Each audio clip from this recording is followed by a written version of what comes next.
Morning lakay. Luto tayo ng ampalaya. Gigisa tayo. Yan, hiwain na natin.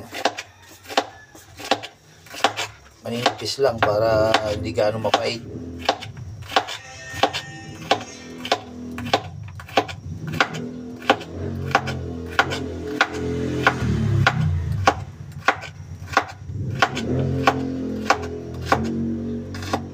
Yan.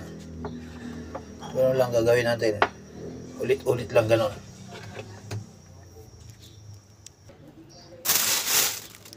Lagyan natin ng asin para hindi maalat, ay hindi mapait. Babad muna natin.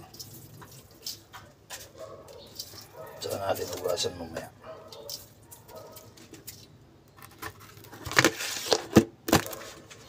Ayan. Babad na. Ganda po na ito, oh.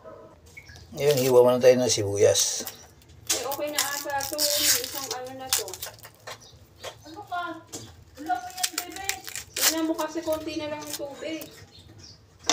Ano, wala pa nga eh. Hindi na pala rin ano yun, ang init.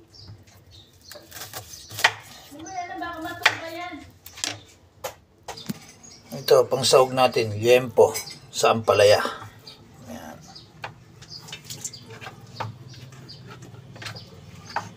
Sasahugan natin ng liempo. Iwain lang natin.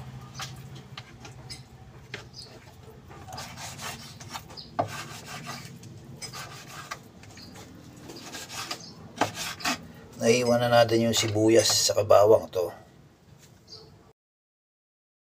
Ayan lakay, sibuyas, bawang, liempo, tsaka itlog. Ayan, ampalaya. Ayan lakay, ginigisa na natin yung baboy. Ayan lahat. So, ampalaya, itlog, sibuyas, bawang.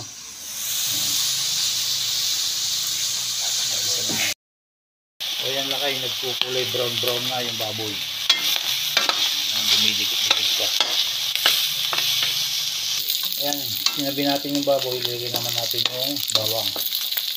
Eh, ano na, kinuha yung red. Ayan, bawang. Kaya lang natin mag golden brown. Tapos tsaka ilagay yung bawang, sibuyas. Ayan, isang tabi muna natin yung bawang ulit, sibuyas. Mix na yan.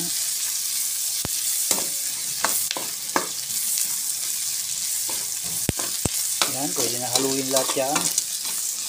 Para mix na sila dyan. Golden brown ulit pa natin konti yung baboy. Tsaka natin ilagay yung ampalaya. Okay. Ayan, nalagay na natin yung ampalaya. So, namay na natin at malinis naman yung kamay natin. Hindi natin hayaan na marumi yung mga kamay. Okay. Hanggang yung mga kaibigan natin. Kaya kailangan laging malinis at alagaan ang ating mga kinakain. Ayan. Tapos kunting halo para may halo na.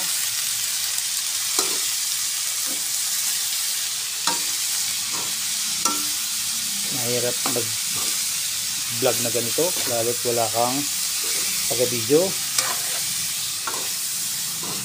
Pero pag kumikita ka na, marami nang gustong mag-video sa'yo. Ganun lang naman yung sa vlogger.